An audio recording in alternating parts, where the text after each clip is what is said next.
तुम अपने मन और बुद्धि को मेरे में लगा दो तो मेरे में निवास करोगे, इसमें कोई संशय नहीं है। तो लगाओ मन बुद्धि को प्रभु में लगाओ, नहीं लगाओगे तो दुर्गति को प्राप्त होगे। क्योंकि मन बुद्धि अगर प्रभु में नहीं लगेंगे तो भोगों में लगेंगे, गलत आचरणों में लगेंगे, तो उनकी दुर्गति तो पक्की है।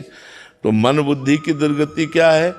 आत्मा सहित उसको बंधन प्राप्त होगा। क्योंकि कंट्रोल क्यों नहीं किया? राजा के हुक्म से ही सेना आक्रमण करती है। अगर सेना कमजोर हुई तो राजा कमजोर माना जाता है, और सेना बलवान हुई तो राजा बलवान माना जाता है। ऐसे ही हमारी इंद्रियां यदि भोगों में गई और परास्त हो गई तो हमारी दुर्गति पक्की। ऐसा देखो, यहाँ भी देखो, मान लो इंद्री से कोई पाप बन गया तो पिटाई किसकी होती है? पूरे शरीर की होती है। और सजा आत्मा सहित पूरे शरीर को 20 साल की कैद। उसी इंद्री को कष्ट दिया जाता है जिस इंद्री ने पाप किया है। लेकिन नहीं, पूरे शरीर को कष्ट दिया जाता है, पूरे तीनों शरीरों पर उसका प्रभाव पड़ता है। उसको जेल होती है, आत्मा को क्लेश होता है, नहीं होता है? तो इसलिए हमको अपनी इंद्रियों को बचा के रखना है। कलिकाल है, बहुत हाहाकार बचा हुआ है गंदगी का, गंदी वायु चल रही कलिकाल में। बेविचार, नशा, चोरी, हिंसा, ये सब बाहुल्यता, जो बच जाए वही बच जाए। कितना गंदा स्वभाव होता चला जा रहा है हमारे समाज का। एक भाई भाई के प्रति प्यार नहीं है।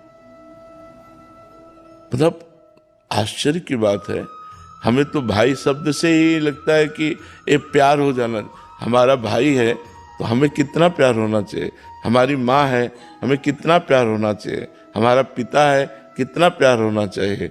ये सब संबंधों में एक छल कपट आ गया, एक बहुत दूरियां हो गई, इतना स्वार्थ बढ़ गया। ये कलिकाल मतलब बड़ा विचित्र है। पति पत्नी कितना प्यारा संबंध है, क्या हो रहा है सब? देखो कलिकाल की हवा कैसी चल रही, कितना गंदा होते जा रहे हैं, हर संबंध गंदे होते चले जा रहे हैं। तो हमारी इंद्रियां गंदी होती जा रही है, हमारी दुर्गति का कारण बनता चला जा रहा है। ये तो कहो भगवान की बड़ी कृपा है कि आप लोग कृपा करके साधु समाज में आए हैं, सत्संग सुन रहे हैं, अपने जीवन को संभालना चाहते हैं। ये तो कौन सब मौज मस्ती संसार की ऐसी हवा चली हुई है कि पूछो मत।